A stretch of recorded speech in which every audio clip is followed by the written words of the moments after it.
Steve Evans, it seemed to be a night that it was never going to happen. Well, it's a harsh result to take, isn't it? Apart from counter-attacks, we've totally dominated the game. We've made 4 big chances in the game. Normally, reliable strikers normally score the chances that we created, but they didn't. We've 2 clear penalties in the game, not given. One for a handball first half, and the second for a reckless challenge on Ben Thompson, which is we've just looked at the back on the big screen with the boys, and they're clear. But we've done enough in terms of how we played and pressed and played with a real purpose. We've done enough comfortably to win the game. So it's a hard one to take, but we'll move on and we'll focus on Port Vale. There were phases in that first half when you just felt the crowd were really getting behind, and there was attack after attack, and then all of a sudden you got stung just on the half time. Yeah, listen, we shouldn't concede the throw in. It's a simple mix-up between Dan Sweeney and the goalkeeper, and then we kick over a throw in, the long throw comes in, and Verdane gets under it, and it just creeps in at the far post. That can happen. We don't apportion any blame from that. It can happen to us, but we said at half-time, if we continue to press and play with a purpose, we'll make chances. And we did make chances. Jimmy Reid should score second half. Verdane Oliver should score second half. We should have a penalty second half. So it's a bitter one to swallow, but we'll take it and we'll move on. We play like that most weeks here. We'll win games. We didn't play half as well on Saturday and beat Blackpool, not half as well. So we played really well. When you can see what it means to beat Little Stevenage, didn't it? World Cup stuff at the end. But that's part of football. When we have to watch that when we don't win the game.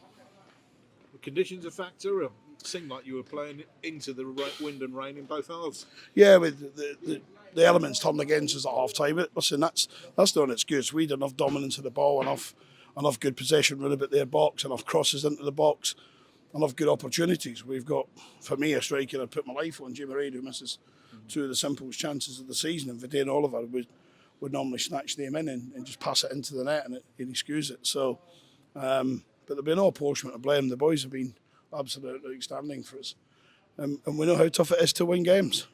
And but we'll go again, and we'll go to Port Vale and we'll try and win a game at Port Vale. You rang the changes for today as well, and obviously 3 on the pitch and a few on the bench as well. Was that just purely through need? Yeah, I think so. Young Harvey was really tired after a game at Wigan, and most of the play at Wigan and Heron as well. So we just felt we needed to freshen that area up. Luther is in a couple of very average games for his standards, which are very high. But, we had TVC, who's played there many times. I thought he was really good tonight, too. Against a real difficult opponent, has to be said, on the counter. But, if you look at it in measurement terms, how far we've come. We played them a year ago, and it was a Carabao Cup tie, and they were a championship club. And we were scrapping in League Two, so we can be very proud of what we've achieved. But, it's a hot tonight, a hot driving home, a hot supporters driving home. But I think the supporters that were here for the game against Blackpool and the supporters that were back here tonight will say that the real good performance was tonight. The real pressing, the passing, the chances made, and but we didn't take advantage of it. And in fairness to Reading, they played with great spirit. The fans were behind them, and they gave it everything. Yeah, they're brilliant supporters. They're very passionate on the bench. I've got no issue with that. I think there's little lines. There's little lines of you don't cross. I think it was probably not by Ruben, but it was crossed by 2 or 3 of his backroom staff, and not to me, but to my staff and my players. And that's not really right. But they're a club that I've said openly before the game. I'll say it since they're fighting for the survival in League One under a treacherous owner. That's the only way I can describe him. Considering he takes over from John Majeski, who has run his club with absolute class. And so from that point of view, I've got no more interest in Reading.